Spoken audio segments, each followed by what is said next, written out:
Hello, ladies and gentlemen of the finesse bass fishing world. I am going to take a few minutes to talk about the almighty Wacky rig. Now, only difference between a Wacky rig and a Neko rig is the nail weight. That is it. Don't let anybody tell you fucking different. So, there are two ways that I do a Wacky rig, okay? Notwithstanding the Nico style, I do that separately, and it is a Wacky rig essentially, but it's for very specific situations for me where I don't want to throw a Ned for the 10,000th time, and I want to do something a little different. I prefer a Neko rig over a shaky head, although they both have their place. But the Wacky rig is one of those things you can throw anywhere at any time of the year and draw strikes, period. It is one of the most outstanding techniques outside of drop shot and Ned that you could ever put on your rod. I do not throw crankbaits anymore. I do not throw spinner baits anymore. I'll throw flukes. I love flukes. But I'll even Wacky rig a fluke.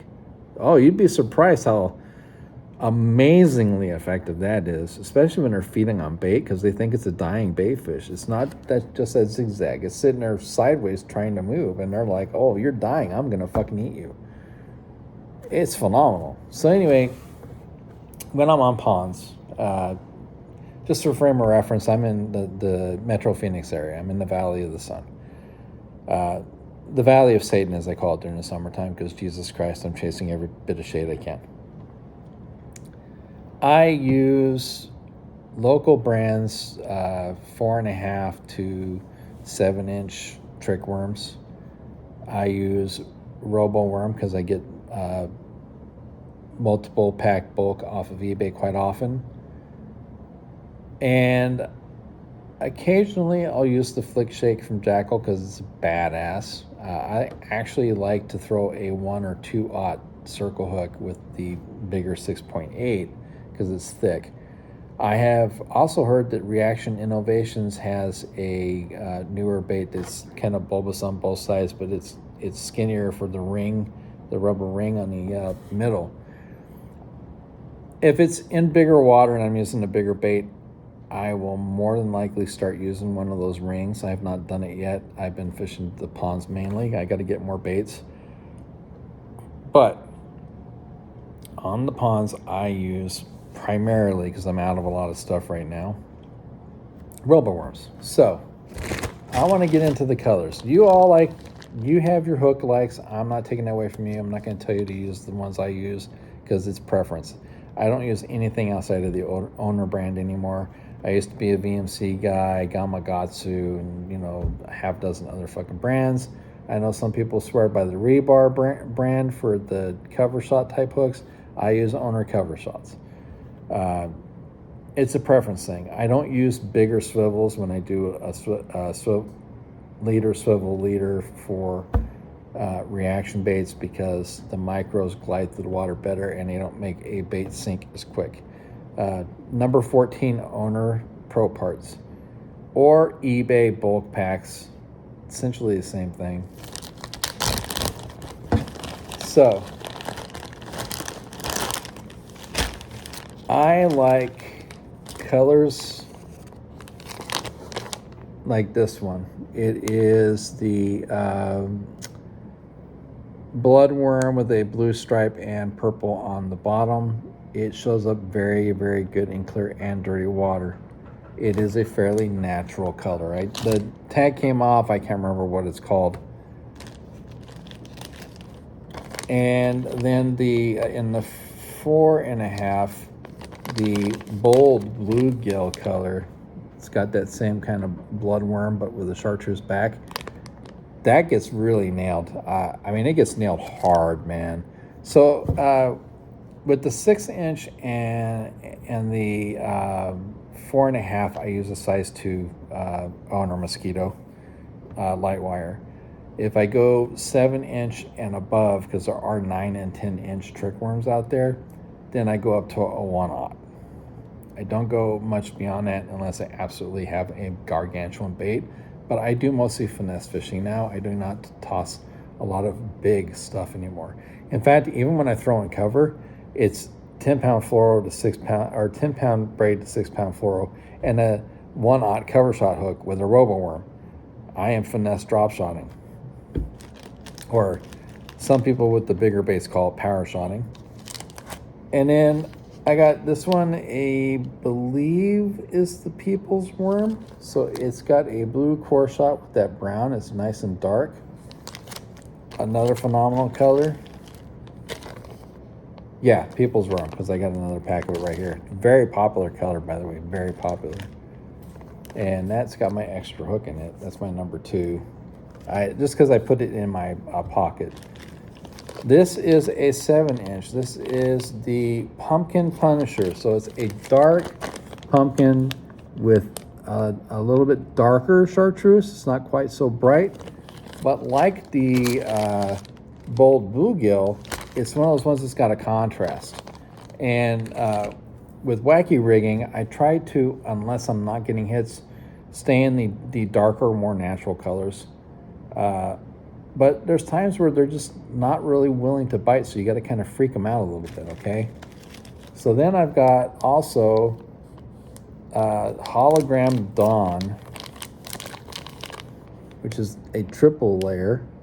So it's got a real sparkly Morning Dawn blue and chartreuse. Kind of a really cool color. You know, gold standard, oxblood, red flake. I got smattering of 6 and 4.5. So I'm actually kind of going through my stock now. Watermelon Magic. Okay, I got to open this one up because this one bears kind of showing. Because my favorite RoboWorm is a straight black with blue core shot. But this one's got that green pumpkin, and it's just got that little tiny bit of blue layer in it, just a little bit. And they call it Watermelon Magic. It's just got a little bit of layer of dark blue in it, and it's a very dark color, so it works very well pretty much in any gradient of water. In clear water, Bitchin' Craw has got kind of like it's kind of like a green, like a light green silver, and then it gradiates to dark orange and then black. So it's got that whole like color range to it. Really phenomenal. One of my favorite standbys that I drew on Drop Shot is the 4.5 curly tail version on Drop Shot. Phenomenal little worm. Gets some pretty big fish actually. And then you get into the colors where the bass just aren't biting anything else, so you go, I'm going to put a finger up your butt color, straight chartreuse. Pisses them off to no fucking end when nothing else fucking will. So that's kind of my cadre, so to say, of my current RoboWorms. I had, and I've got a bunch stored too. I had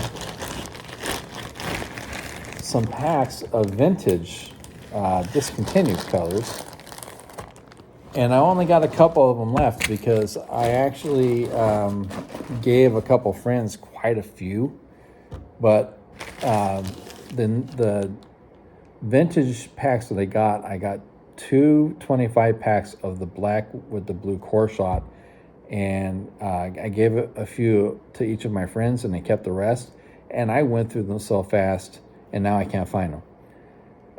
The old rubber formula that RoboWorm used a few years ago, I actually like better than the new. So when I can find vintage packs, I buy them.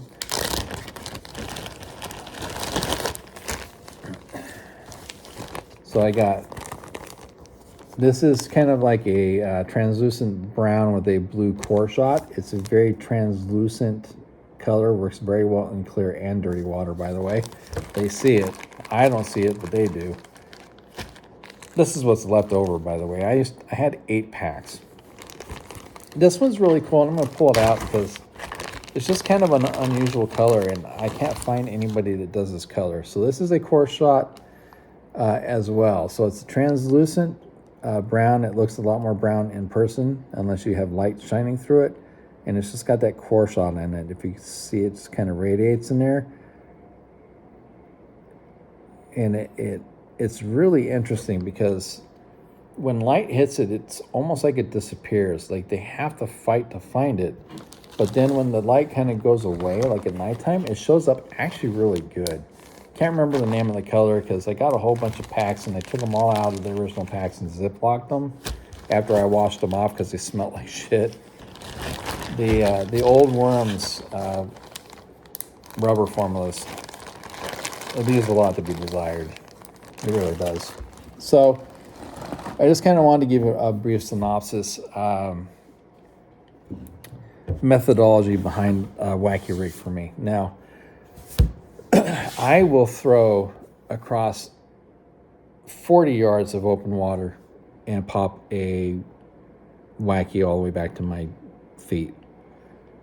I have no shame in my game. It wins wars around structure and cover, but it works pretty damn good in open water. I look for the obvious things: shade, overhangs, structures in the water like baskets, like especially in canals, old shopping carts and stuff. Anything that is irregular to the environment, either by man's design or by nature, is what I look for. You have to have a competitive edge in mentality when you're fishing these ponds, and to an extent the lakes, because there's so many people in the valley that do it. So color wise, I try to stay as dark and natural as possible until I don't have the option but to pull out the finger and the butt colors, because I believe it's the silhouette more than the color, and the darker the lure is, the easier it is for them to see in the water. And black and blue are two colors they see very well. So I hope that gives some kind of perspective on the Wacky. There's so many brands out there these days. I'll probably get a bag dedicated just to Wacky Rig, but it'll be a while considering I just got it spinning reel ordered on eBay and a 500-yard spool of braid. I kind of tapped out. I'm gonna have to wait to get more worms, but I'm definitely gonna get more dark ones because I find them better at getting hits, and I see them way better in the water. But yeah, I hope that gives you some perspective on Wacky that you haven't already seen.